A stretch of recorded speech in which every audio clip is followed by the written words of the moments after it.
אמר שאני אספר, אבל אני לא אלך לפי קטלוג ארכיוני, אני לא יודע, יכול להיות שיהיו דברים שתחילת החיים שלי, ויכול להיות דברים שבאמצע החיים, יכול להיות, הכל יהיה מעורבב באיזשהו מקום, לא יהיה לי סדר מסוים.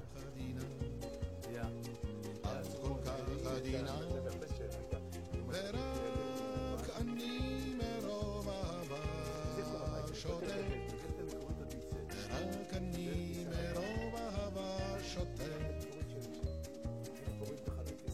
ורק אני מרוב אהבה שותק. אני הראשון שנולדתי מחוץ לעיר העתיקה,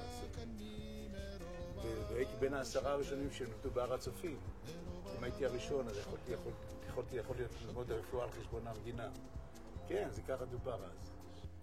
עוד בית כנסת זה בית כנסת שאני מאוד אהבתי. כל הנשים היו עוברות להם קריות כאלה מיוחדות. כמעט כל הדרך, כל השביל הזה היה כזה דרגש. היו שמות את הכרית, ויושבים עליו, כי זה כאילו הייתה עזרת נשים. לא היה מקום בבית כנסת. מה? בסדר גמור. ואנחנו, אחד מהתפקידים שלי בתור ילד, לבוא למכולת של בובאי. אני זוכר את המכולת. אז זה מההשראה, זה מהמהפך? לא, לא, לא. אנחנו מספרת עובדיה, באמצע השוק איפה שהיה פיצוץ. זוכר את הפיצוץ של המכונית תופת ביום שישי? אתה עולה באגריפס, בכניסה ליואל משה הייתה מספרת עובדיה?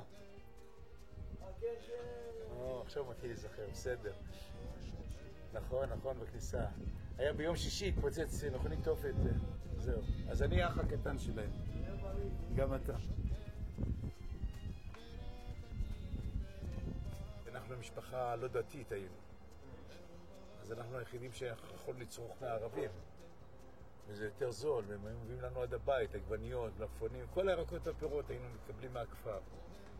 וראו אותנו, בשכונה ראו אותנו כנטע זר, פתאום על אבי אמרו שהוא בכלל לא יהודי, כי מה פתאום יהודי נוסע בשבת? תבין, שאנחנו ביום שבת בבוקר היינו נוסעים פה, הולכים עד הדואר המרכזי, שם היה אוטובוס של הערבים ולוקח אותנו ליפו. דרך כל הכפרים הערבים, דרך אבו גוש וקסטל, עד שהיינו מגיעים ליפו היה כבר היה צהריים.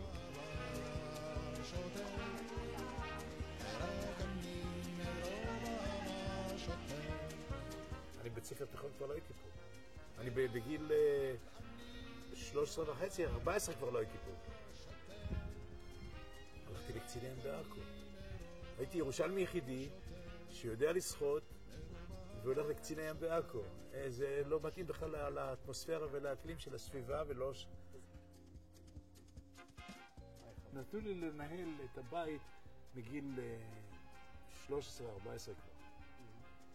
הייתי בא מקציני ים בעכו, אז אמא שלי הייתה אומרת, יוסי, אתה יודע מה?